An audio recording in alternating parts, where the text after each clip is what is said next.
Oi, gente, boa tarde, tudo bom? Eu sou Carolina Vidal e a gente está numa série de vídeos falando sobre a lei do superendividamento, que é a lei 14.181 agora de 2021 e que alterou o Código de Defesa do Consumidor e também o Estatuto do Idoso.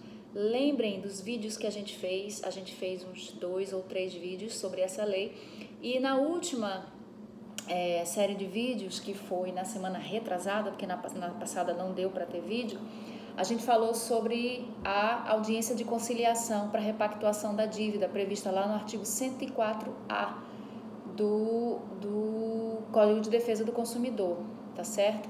É uma audiência de conciliação, onde os credores são chamados, e a gente falou se os credores não comparecerem, o que acontece. E se você me perguntar, e se o autor consumidor não comparecer à audiência? E aí você vai ter que ver se o processo está no juizado especial ou se ele está na justiça comum. Se for no juizado especial, o que acontece quando o autor não comparece pessoalmente à audiência? Alguém lembra?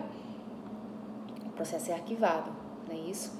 Então, o efeito aqui para essa ação de repactuação de dívida, se for no âmbito do juizado especial, o efeito será aplicado da mesma forma que os efeitos que são previstos na lei do juizado especial. Se for na justiça comum, e aí você vai procurar na justiça comum quais são os efeitos quando o autor não comparece e quando o réu não comparece. É revelia igual ao juizado especial ou não? Né? Acho que mudou e aí você tem que dar uma olhadinha lá no Código de Processo Civil que essa audiência de conciliação, caso não compareça, é suscetível da parte pagar uma multa pelo não comparecimento injustificado, tá bom? Na justiça comum, porque a partir da audiência é que a parte tem o prazo para contestação. Mas se for no juizado especial, revelia, né? E aí tem os efeitos do não comparecimento dos credores, que é a aceitação obrigatória, compulsória daquele plano proposto pelo consumidor. Aí hoje a gente vai falar sobre a outra ação, a ação quando a conciliação não funciona. Então, quando a conciliação não funciona, a pedido do consumidor, pode ser proposta uma ação que é a chamada ação do superendividamento, que está prevista no artigo 104B, instaurar processo por superendividamento para revisão e integração de todos os débitos, né, daquele consumidor. Então, ele fala processo por superendividamento para revisão e integração dos contratos e repactuação das dívidas remanescentes, através de um plano judicial compulsório. Como é que é feito isso? Bom, a audiência de conciliação não surtindo efeito, a pedido do consumidor, pode ser proposta dar seguimento a essa ação. A gente está entendendo que é um desdobramento que pode acontecer. Eu acredito que não haja impedimento para que essa ação seja proposta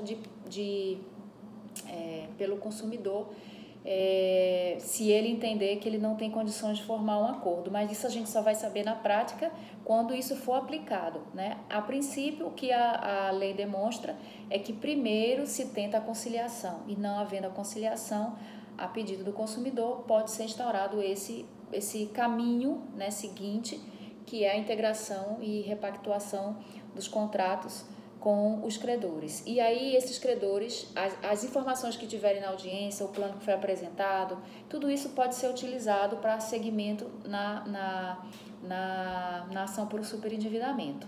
E aí a gente vê que os credores serão citados para no prazo de 15 dias manifestarem-se, se aceitam, se não aceitam, prestar informações.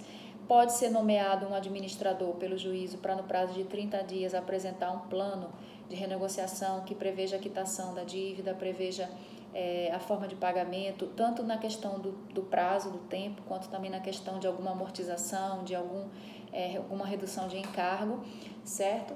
E esse plano deve assegurar aos credores o pagamento do valor histórico no mínimo, com a atualização pelos índices oficiais do governo. O que mais?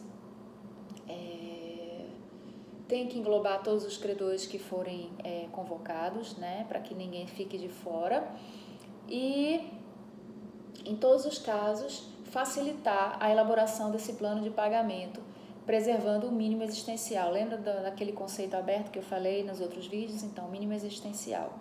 O que é isso, né? A gente precisa de uma regulamentação para entender melhor esse mínimo existencial. É importante também deixar claro que os órgãos do Sistema Nacional de Defesa do Consumidor, como por exemplo consumidor.gov.br, que é aquela plataforma, eles vão ter uma competência concorrente em relação a essas audiências de conciliação, podendo formar inclusive convênios para que esses convênios façam audiências globais com essas empresas conveniadas, visando essa composição amigável composição amigável, né, redundante, composição com os consumidores, ok? Então, essa ação por superendividamento é praticamente uma forma de mostrar para o consumidor que a situação dele está muito difícil. Tanto é que logo no parágrafo 2º do artigo 104C, que foi acrescentado pela lei do superendividamento, diz assim, o acordo firmado perante os órgãos públicos de defesa do consumidor, em caso de superendividamento do consumidor pessoa natural, incluirá a data a partir da qual será providenciada a exclusão do consumidor do banco de dados ou de cadastro de inadimplentes, para que ele tenha o mais rapidamente possível retirado o nome dele dos órgãos de proteção de crédito, bem como o condicionamento de seus efeitos à abstenção pelo consumidor de condutas que importem no agravamento da sua situação de superendividamento, especialmente a de contrair novas dívidas, ou seja, essa ação é uma ação mais impactante, ela está demonstrando aí uma situação de extrema gravidade em relação à situação financeira daquele consumidor. Portanto, ele precisa se abster de práticas de novos endividamentos, superendividamentos.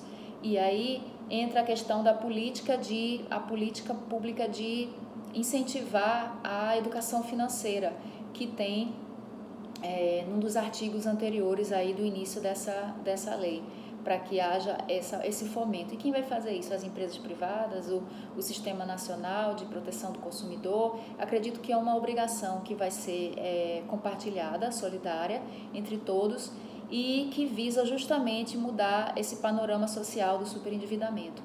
Bem, gente, essa era a dica jurídica de hoje. Eu espero que vocês tenham gostado. Estou falando super rápido porque a gente está correndo para ir para um outro compromisso, mas eu prometi e não podia deixar de sair daqui sem fazer esse vídeo hoje. Se ficou dúvidas, se você quer mais informações, manda aí no direct, no privado, comenta, tá certo? Vamos bater um papo sobre essa nova lei, que com certeza a gente só vai saber como ela vai se desdobrar, como é que o judiciário vai interpretar, como é que as coisas vão acontecer na prática, né? Então a gente num primeiro momento está fazendo aí uma previsão de como as coisas vão se desenrolar. Muito provavelmente a ideia é dar esse tratamento diferenciado ao consumidor, que antes, até um tempo atrás, de 2016 para cá, as ações de revisão de contratos, todas elas, se não houvesse uma evidente, flagrante, nítida, inequívoca abusividade, ilegalidade, e não ficasse demonstrado que não foi informado isso ao consumidor, basicamente as ações eram julgadas improcedentes, né? Então agora eu acredito que a gente pode ver que a ideia é dar um tratamento diferenciado a esse superendividamento, olhando caso a caso, mas também fazendo com que o consumidor tenha consciência do modo como ele se relaciona com o dinheiro e o seu consumo, né, diário. Bom, gente, um beijo, bom final de semana, fiquem com Deus e até a próxima. Tchau!